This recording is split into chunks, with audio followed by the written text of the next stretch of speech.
Hello ninth class, how are you? Today we are going to start economics as we discussed in our live meeting class today. आपकी जो Google Meet पे live classes होती हैं बेटा, it is for your doubts, it is for clearing your doubts up, it is for some discussion जो हमें face to face करना चाहिए. क्योंकि अगर कोई एक बच्चा भी कोई अच्छा डाउट पूछता है तो अच्छा है ना, वो क्वेश्चन आप सबको समझ में आए. So it is my urgent request to all of you that please remain present in the doubt class or in the live session. Okay, only 7 students were present today and this is a really high disappointment. Okay, so please don't do this. Stay present in your classes, be active in your studies. Major test 1 में आपने जैसे देखा कि हमारी performance बहुत ज़्यादा अच्छी नहीं थी, but it was good. Online education को आप सब लोग अभी एक्सेप्ट कर रहे हो. So by watching that stage your performance was good. कुछ बच्चों ने तो बहुत ब्रिलियंट परफॉर्मेंस दी है. Okay, so we are happy for your result and we are going to start economics today. We have done 2-3 chapters in political science, we have done 1 chapter in history, we have done 2-3 chapters in geography. हमने economics को touch नहीं किया था अब तक. Economics को start करना था. पहले बेसिकली 4 चैप्टर्स थे आपके इकोनॉमिक्स में, बट थैंक्स टू CBSE उन्होंने एक चैप्टर और कम कर दिया है. ठीक है, so we have only 3 chapters in economics. This year you are going to study only 3 chapters in economics, first 3 chapters of your book. Last chapter, that is food security in India, that chapter has been removed by CBSE. Okay, so आपकी economics जो है वो पहली introductory book है 9th class में. 8th class तक आप क्या पढ़ते हो? History, geography and civics, no economics. 9th में जब आप आते हो तो आपके पास एक नया सब्जेक्ट आया है, इकोनॉमिक्स, अर्थशास्त्र. What is economics basically? When we are understanding our environment, our market, our production, ये सब हमारे आसपास कैसे हो रहा है in the terms of money, capital, this is basically economics. हमारी मार्केट एक्टिविटीज क्या हैं, हमारी बैंकिंग एक्टिविटीज क्या हैं, हमारी सेल परचेज, ये whatever activities we are doing in the terms of capital. Capital कैसा भी हो सकता है, मनी भी हो सकता है, लैंड भी हो सकता है, जो भी हमारे आसपास एक्टिविटीज हो रही है दैट इज इकोनॉमिक्स. ठीक है, इकोनॉमिक्स को समझने का तरीका हमेशा स्टोरी की तरह समझो और उसे अपनी डेली लाइफ पे इम्प्लाई करो. ठीक है, जब भी आप कुछ समझ रहे हो कि आपको मैं एक कॉन्सेप्ट बताती हूँ, मान लो कि जब भी हम किसी प्रोडक्ट को सेल कर रहे हैं तो हम प्रॉफिट कमाएंगे, अदरवाइज उस प्रोडक्ट को सेल करने का कोई फायदा नहीं है. तो इस चीज़ को अपनी लाइफ में इम्प्लाई करके देखो कि क्या अगर हम कोई चीज़ बेचेंगे तो प्रॉफिट कमाना चाहेंगे. यस, तो ये कॉन्सेप्ट इकोनॉमिक्स का सही है. तो ऐसे ही इकोनॉमिक्स पढ़नी है, हमेशा कॉन्सेप्ट्स को अपनी डेली लाइफ पे इम्प्लाई करना है. ठीक है, एक चीज़ याद रखना, रटना कुछ भी नहीं है. Especially in my class, you don't have to cram anything. अगर आप रट के कुछ पढ़ोगे तो मुझे पता चल जाएगा और मैं आपसे वही कॉन्सेप्ट पूछ लूँगी. अंडरस्टैंड द कॉन्सेप्ट, आपको लाइफ टाइम वो कॉन्सेप्ट काम आएगा, याद रहेगा. रटी हुई चीज़ कुछ टाइम बाद दिमाग से निकल जाती है. ठीक है, so let's start today's class of economics. What is the name of our chapter? The story of village Palampur. पहले ही आपको पता चल रहा है स्टोरी है, कहानी की तरह पढ़ना है हमें, ऑफ विलेज पालमपुर. अब आप लोगों को लगेगा पालमपुर गांव ऐसा कौन सा गांव है जिसके बारे में पढ़ना इतना जरूरी है? हमारा गांव भी अच्छा खासा है, लेकिन पालमपुर एक हाइपोथेटिकल विलेज है. Hypothetical village, it is our imagination. ये रियलिटी में ऐसा कोई गांव नहीं है. ये जो हम स्टोरी बना के पढ़ रहे हैं ये एक हाइपोथेटिकल विलेज है, हमारी इमेजिनेशन है. ये हमने आपको प्रोडक्शन समझाने के लिए कि कैसे कहीं पे भी कोई भी उत्पाद होता है, कुछ भी चीज़ ग्रो करती है, हम प्रोड्यूस करते हैं, कैसे करते हैं, वो प्रोडक्शन की पूरी साइकिल को समझने के लिए हम एक गांव को एग्जाम्पल मान के चल रहे हैं. जैसे मान लो कि हमें जब कुछ समझना होता है कि लाइफ साइकिल कैसे चलती है. ठीक है, या फिर फोर्स कैसे लगता है, तो हम सपोज करते हैं this is the object, force is getting applied from this side. ऐसे ही इकोनॉमिक्स में प्रोडक्शन को समझने के लिए हम ध्यान से सुनना, इस चैप्टर में हम लोग किस पार्ट पे ध्यान देंगे, production, how we are producing different things, ठीक है। तो विलेज पालमपुर है, ये रियलिटी में नहीं है, this is an hypothetical village. We are studying the story of a village just to understand the concept of production. यहीं से एक बहुत इंपॉर्टेंट एमसीक्यू क्वेश्चन बन रहा है। अगर मैं आपसे पूछूं why are we studying the story of this hypothetical village of Palampur, we are studying this to understand the concepts of production, ठीक है। मैं आपको 4 ऑप्शन दे दूं, to understand the concept of economics, to understand the concept of market, to understand the concept of sell and purchase, to understand the concept of production। तो answer क्या होगा, production. हम लोग विलेज पालमपुर के स्टोरी इसलिए पढ़ रहे हैं ताकि हम प्रोडक्शन से रिलेटेड कॉन्सेप्ट्स को समझ पाएं। ये कोई रियल विलेज नहीं है, तो ये मत पूछना कौन सी डिस्ट्रिक्ट में है, कौन से शहर में है। ये एक हाइपोथेटिकल विलेज है जो हमने हमारी इमेजिनेशन में बनाया है for the story, okay. Now introduction of the village, पहले गांव के बारे में कुछ जानेंगे। बेशक इमेजिनेशन में है बट कुछ तो इंट्रोडक्शन होगा, कुछ अच्छी सी बातें होंगी गांव के बारे में। अब गांव जो पालमपुर है, ये विलेज अच्छा विलेज है, इसके नियर बाय एक और विलेज है जो इससे कनेक्टेड है, दैट इज 3 किलोमीटर्स अवे। यहाँ पालमपुर है, पालमपुर से 3 किलोमीटर दूर एक और गांव है जिसका नाम है रायगंज। क्या नाम बताया गया है, Raiganj. This can also be a very important question, that name the village that is near to the village of Palampur. तो पालमपुर के पास कौन सा गांव पड़ता है 3 किलोमीटर दूर पे, रायगंज, ठीक है। रायगंज से ही कनेक्टेड, पालमपुर और रायगंज से ही कनेक्टेड एक रोड भी है जो कि एक टाउन की तरफ जाता है। उस टाउन का नाम है शाहपुर। टाउन का नाम क्या है, शाहपुर।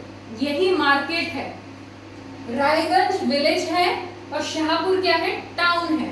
और इसी टाउन के मार्केट में रायगंज और पालमपुर के लोग अपनी मार्केट कमोडिटीज को सेल करते हैं।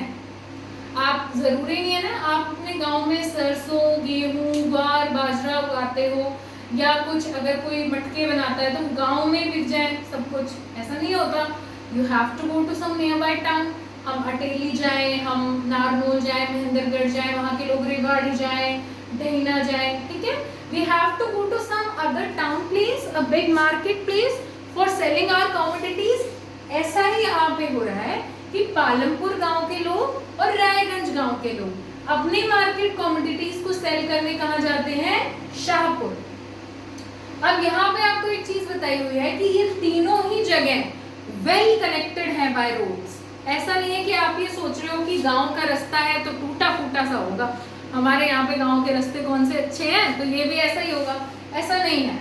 These roads connecting Palampur to Raiganj or both the villages to Shahpur town, these roads are well developed, ठीक है, well connected roads हैं, टूटे फूटे नहीं है, well maintained roads हैं। Now system of roads is good, ये आपको पता चल गया गाँव के बारे में। ट्रांसपोर्ट, अब रोड्स है तो ट्रांसपोर्ट भी चल रहा होगा, ट्रक से लेके बाइक, आपकी बुलेट कार्ट्स, बोगीज। आपको एक वर्ड दिया गया, बोगीज क्या होती हैं, जब हम गाय या भैंस के पीछे लकड़ी का एक बॉक्स बांध देते हैं, we tie that wood block, आपने देखा होगा लकड़ी का बना हुआ होता है पूरा कार्ट, उसमें लोग बैठे हुए होते हैं, उसे बोलते हैं bogies, okay. So system of networks of transport, बहुत सारे वाहन इन रोड्स पे चलते हैं, कौन कौन से हों, चाहे बाइक हो, चाहे कार हो, चाहे ट्रक्स हो, चाहे बोगीज हो, बुलेट कार्ट्स हो, बाइसाइकिल्स हो, okay. Well connected system of roads है तो वेल कनेक्टेड ट्रांसपोर्ट भी है। इसके बाद इलेक्ट्रिसिटी, बहुत बड़ा मुद्दा है गांव में बिजली का, बट पालमपुर अच्छा गांव है तो यहाँ पे बिजली भी आ रही है, ठीक है। We have well developed system of electricity in the village. गांव में भी इलेक्ट्रिसिटी है और ट्यूबवेल्स में, खेतों में भी, फील्ड्स में भी इलेक्ट्रिसिटी है, जिनकी वजह से ट्यूबवेल से इरिगेशन कर पाते हैं लोग। अब आपके खेतों में मान लो, मैंने कहा ना इकोनॉमिक्स को अपने ऊपर अप्लाई करके देखो, आपके खेतों में अगर बिजली ना आए तो क्या आपके फव्वारे चल पाएंगे, खेतों में पानी दे पाओगे, मोटर चल पाएंगी, इरिगेशन सिंचाई कर पाओगे आप अपने क्रॉप्स में? नहीं। So electricity is also a major part in the production. Electricity का होना बहुत जरूरी है और पालमपुर में वेल डेवलप्ड इलेक्ट्रिसिटी है, फील्ड्स में भी आ रही है, घर पे भी आ रही है, ठीक है। इरिगेशन, अब लाइट है, इलेक्ट्रिसिटी है, तो इरिगेशन भी अच्छी है, पानी का लेवल वहाँ पे अच्छा है, वेल एंड गुड, इतना बुरा नहीं है, इतना अच्छा नहीं है, लेकिन इरिगेशन सिस्टम वहाँ पे डेवलप हो गया है। ऐसा नहीं है कि वहाँ के लोग बारिश पे निर्भर हैं अपनी खेती करने के लिए। आपको एक यहाँ पे छोटा सा फैक्ट बता रही हूँ, बट ये फैक्ट बहुत इंपॉर्टेंट क्वेश्चन बन सकता है in the MCQ, that more than 60%, आज तक सिर्फ 40% लोग ही इरिगेशन कर रहे हैं हमारे देश में। 60% लोग अब भी रेनफॉल पे डिपेंडेंट हैं फॉर इरिगेशन। सिंचाई के लिए आज भी भारत में लगभग 60% लोग बारिश पे निर्भर हैं कि बारिश आएगी तो फसल को पानी मिल जाएगा, ठीक है। कोस्टल जो हमारा एरिया है, पूरा हमारे जो कोस्ट है, तटीय इलाके हैं हमारे, यहाँ पे इरिगेशन बहुत अच्छी है। हमारे जहाँ पे वेल डेवलप्ड एग्रीकल्चर है, हरियाणा, पंजाब, उत्तर प्रदेश, यहाँ पे भी अच्छा एग्रीकल्चर है, अच्छा इरिगेशन सिस्टम है। लेकिन जो बीच का सेंट्रल इंडिया है ना, डेक्कन पेनिनसुला वाला पार्ट बीच का, वहाँ पे इरिगेशन आज भी नहीं है प्रॉपर। आज भी लोग बारिश पे डिपेंड करते हैं फॉर इरिगेशन, ठीक है। तो अगर हम एमसीक्यू आपसे पूछा जाए तो approximately how much land of India is well irrigated, कितने प्रतिशत लैंड आपका आज की डेट में वेल इरिगेटेड है, कि फव्वारे हैं, ट्यूबवेल्स हैं जिनसे आप आराम से सिंचाई कर सकते हो? ओनली 40%, ठीक है। Approximately 60% land is still not irrigated. समझ में आएगी बात? इरिगेशन बहुत अच्छे से हो रहा है, इलेक्ट्रिसिटी है, लोगों के ट्यूबवेल्स हैं, ऐसा नहीं है बारिश पे डिपेंड नहीं है पालमपुर में लोग। इरिगेशन सिस्टम, फील्ड्स, आपके ट्यूबवेल्स हैं, वहां से बिजली के थ्रू सब जगह सिंचाई हो सकती है। स्कूल, 3 स्कूल हैं विलेज पालमपुर में, ठीक है। 2 प्राइमरी स्कूल हैं, 1 सेकेंडरी स्कूल है।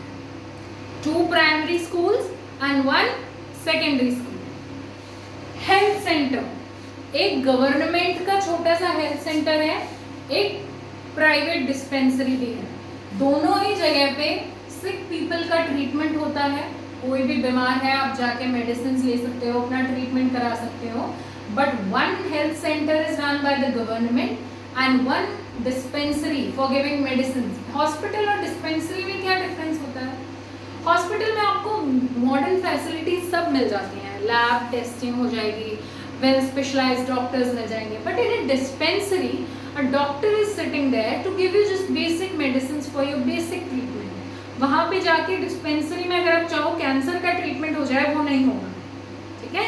So a private dispensary was there and 1 government run hospital was there, ठीक है। दोबारा से रिपीट कर रही हूँ, फैसिलिटीज देख लो गाँव में क्या क्या है। System of roads well developed, road Palampur से रायगंज को भी कनेक्ट कर रहा है, पालमपुर और रायगंज को शाहपुर के मार्केट तक भी कनेक्ट कर रहा है। ट्रांसपोर्ट बहुत अच्छा है, ट्रक्स, बुलक कार्ट्स, बोगी सब चल रहे हैं, bike, cars, buses, okay. Electricity fields में भी आ रही है और घर में भी आ रही है। So we have well connected system of electricity. Irrigation 1960 से पहले, कुछ टाइम से पहले वहाँ पे भी लोग ट्यूबवेल से इरिगेशन करते थे। बट जैसे इलेक्ट्रिसिटी का इंट्रोडक्शन हुआ तो गवर्नमेंट ने कुछ इरिगेशन के लिए भी आपके ट्यूबवेल्स लगवा दिए, ठीक है। और पहले कुछ गवर्नमेंट ने इंस्टॉल कराए कि आप ट्यूबवेल को देखो और इससे सिंचाई करो, और जब वो सक्सेसफुल हो गया इन देयर इम्प्लीमेंटेशन तो लोगों ने क्या किया, उन्होंने भी ट्यूबवेल को कंटिन्यू कर लिया, ठीक है। So they have well developed system of irrigation, they are not dependent on rainfall for irrigation. Schools, there are 3 schools in Palampur, 2 primary schools and 1 secondary school. There are 2 health centers in Palampur, 1 government run health center and 1 private dispensary for treating the sick people. Okay, आप पालमपुर के बारे में कहानी जान ली। अब कहानी में थोड़ा सा और आगे बात है। लगभग 250 परिवार रहते हैं पालमपुर में। There are approximately 250 families living in Palampur, ठीक है। अब इसमें भी कुछ 80 फैमिलीज जो हैं वो बहुत अपर कास्ट हैं। Approximately 80 families upper caste people are living there. उनके जो घर बने हुए हैं ना वो ईंटों के पक्के घर हैं, सीमेंट लगी हुई है, प्लास्टर हुआ है, पेंट हुआ है, दैट टाइप ऑफ हाउस। जैसे घरों में हम लोग रहते हैं ऐसे घर पालमपुर में अपर कास्ट के लोगों के पास है, ठीक है।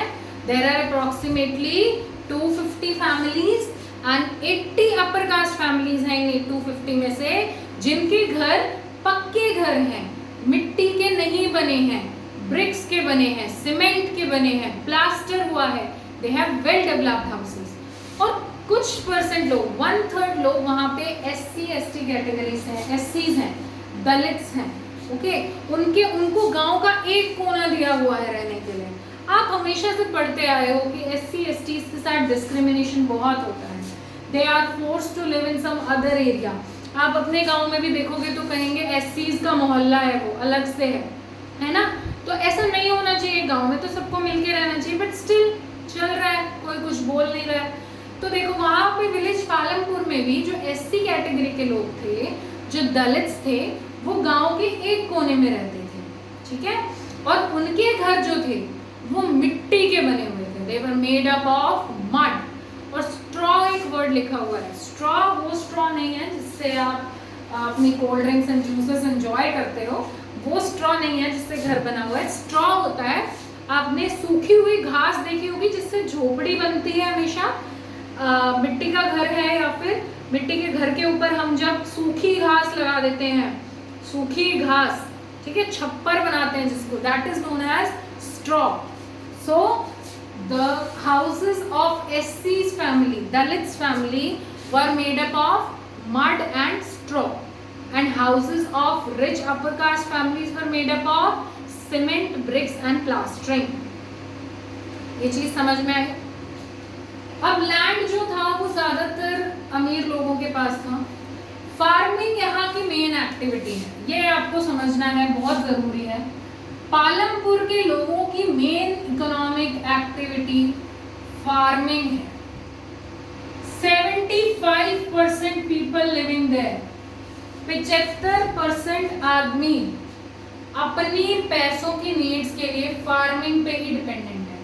हो सकता है वो अपने ही खेत में काम कर रहे किसान हैं, ये भी हो सकता है वो दूसरों के खेत में काम करने वाले लेबरर्स हैं। वो फार्मर्स भी हो सकते हैं, फार्म लेबरर्स भी हो सकते हैं। But 70% of the population living in the Palampur village is dependent on farming for their economic activities। 75% लोग क्या एक्टिविटी कर रहे हैं पालमपुर में? फार्मिंग। तो अगर MCQ क्वेश्चन में आपसे पूछूं main production activity in the Palampur, अब मैं आपको बता दूं मैन्युफैक्चरिंग है, फैक्ट्री डेवलपमेंट है, इंडस्ट्रियलाइजेशन है, फार्मिंग है। फार्मिंग है, 75% is dependent upon farming। Okay, Now look at the board for 5 seconds। अगर इसमें कोई डाउट है आपको नोट डाउन कर लो।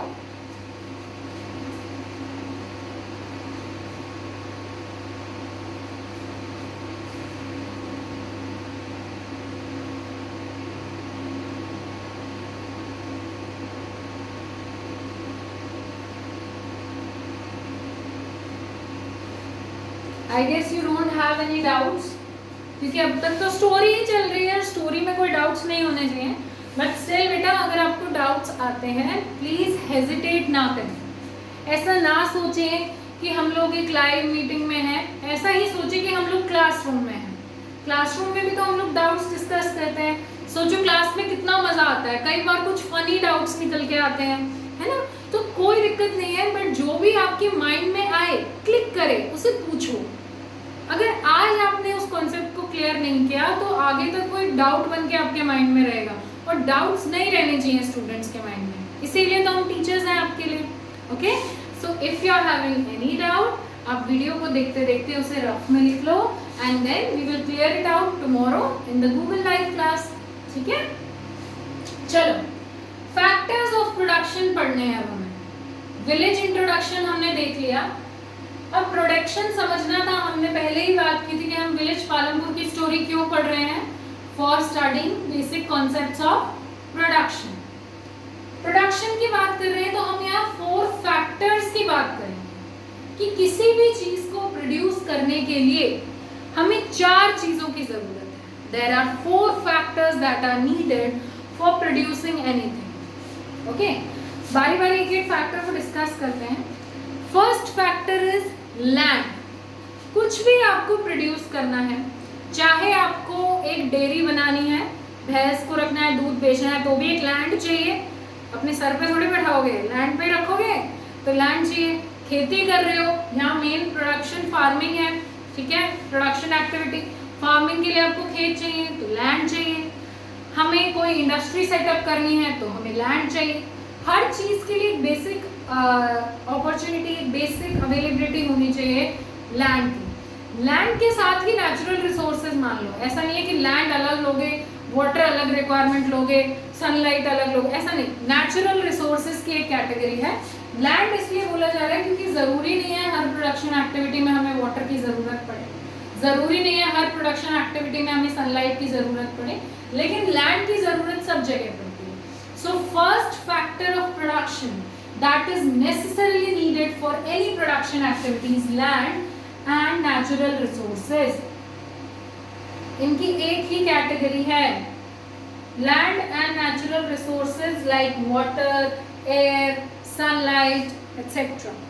mineral resources, forest, wildlife, ठीक है। अगर मान लो आपको डेयरी प्रोडक्शन के लिए भैंस की जरूरत है, गाय की जरूरत है कि हम गाय पालेंगे, तो वो भी इसी फैक्टर ऑफ प्रोडक्शन में आएगी, ठीक है। Land and other natural resources are first necessarily factor of initiating any production activity. किसी भी चीज को प्रोड्यूस करने के लिए पहला फैक्टर हमें क्या बताया है, लैंड एंड नेचुरल रिसोर्सेज। समझ में आया? आगे चलिए। लेबर, लैंड को खाली जमीन थोड़ी ना खुद से काम कर लेगी, जमीन पे काम करेंगे, कौन करेंगे? लेबर करेंगे। अब लेबर 2 तरीके के हो सकते हैं, ये काम पे डिपेंड करता है कि हमें किस टाइप के लेबर चाहिए। आप एक घर बना रहे हो मान लो, या खेती कर रहे हो, तो उसमें आपको पीएचडी लेबर्स चाहिए क्या? वेल क्वालिफाइड स्किल्ड लेबर्स होने चाहिए, उनके पास डिप्लोमा कोर्सेज होना चाहिए। Is it necessary? नो। आप कहोगे क्या बोल रहे हो मैम, खेती करने के लिए या फिर मजदूरी करने के लिए, any activity, there are some activities that do not need skilled laborers। जरूरी नहीं है कि उनके पास कोई बहुत बड़ी स्किल होनी चाहिए, वो हार्ड वर्किंग होने चाहिए, उनका मैनुअल लेबर चाहिए। There are some activities और some factors जहाँ पे हमें skilled labor की जरूरत है। मान लो हमने कोई इंडस्ट्री प्लांट लगाया है, कोई फैक्ट्री सेटअप की है, उसमें बड़ी बड़ी मशीन्स इंस्टॉल हुई हैं। अब उन मशीन्स को जिसको चलाना आता होगा, जिसके पास वो एक्सपीरियंस होगा, वही लेबर वहां पे यूज कर सकते हैं हम इंडस्ट्री में।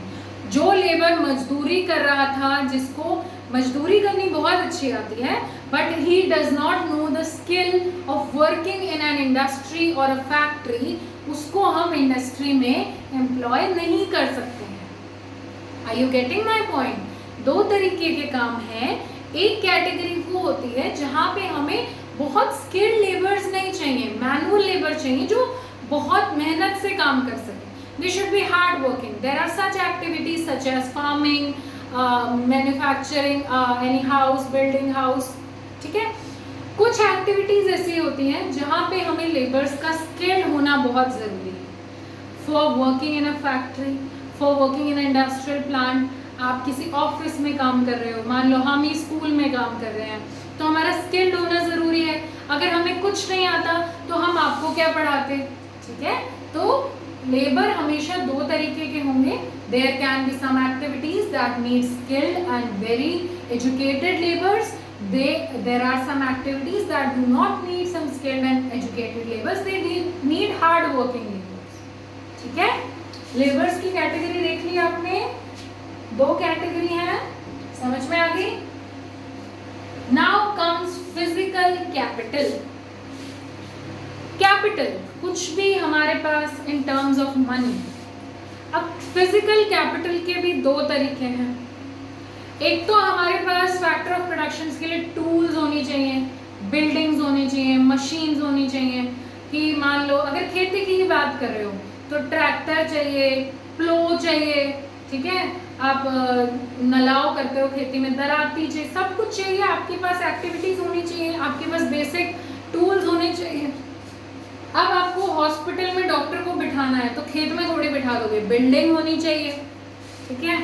आपको अगर उस हॉस्पिटल में टेस्टिंग करनी है, एक्सरे मशीन्स होनी चाहिए, ओके, ब्लड लेबोरेटरीज होनी चाहिए, तो ये सारी चीज़ों की ज़रूरत है। सो कुछ कैपिटल है जैसे कि टूल्स, मशीन्स एंड बिल्डिंग्स, ये बहुत लंबे समय तक चलती हैं। They are used in a long term such as for 20-50 years वो ही बिल्डिंग यूज हो रही है। ऐसा थोड़ी ना है आज इस वीक इस बिल्डिंग में बैठे और नेक्स्ट वीक हमें उस बिल्डिंग में नहीं रहना है, okay. So we can not change the building. So there are some production activities जिनमें टूल्स, मशीन्स एंड बिल्डिंग्स का यूज है और ये ओवर बहुत लंबे समय तक चलती हैं, ठीक है। तो इनको बोला जाता है फिक्स्ड कैपिटल। क्या बोला जाता है? Fixed capital. कि हमने एक जगह पैसा लगाया, फिक्स हो गई। मशीन ऐसा नहीं है आज एक्सरे मशीन आई है कल फिर एक नई एक्सरे मशीन आ जाएगी, ओके। सेकंड कैटेगरी है वर्किंग कैपिटल, ठीक है, मूविंग कैपिटल। जैसे कि पैसा, मनी। आज आपको एक मशीन चाहिए, आपने खरीदी, पैसा आपने जिनसे मशीन खरीदी उन्हें दे दिया। कल को उन्होंने बहुत बड़ा प्रोजेक्ट ले लिया, कहीं से 10 मशीन्स खरीदी अपनी दुकान के लिए, तो वो पैसा वहां दे दिया, तो वो मूविंग कैपिटल है। जरूरी नहीं है एक जगह पे फिक्स नहीं हुआ ना पैसा, तो वो मूविंग कैपिटल है। रॉ मटेरियल भी मूविंग कैपिटल है कि जो सीमेंट आज है वो सीमेंट बिल्डिंग में लग गया, वो फिक्स कहाँ हुआ? बिल्डिंग में रॉ मटेरियल यूज हो गया। कल को बच गया कुछ रॉ मटेरियल, वो कहीं और यूज हो जाएगा, सो फिक्स नहीं है। So there are two types of physical capitals, fixed capitals such as tools, machines and buildings which are used for many years, and there are some capital that is working or moving capital like money and raw material.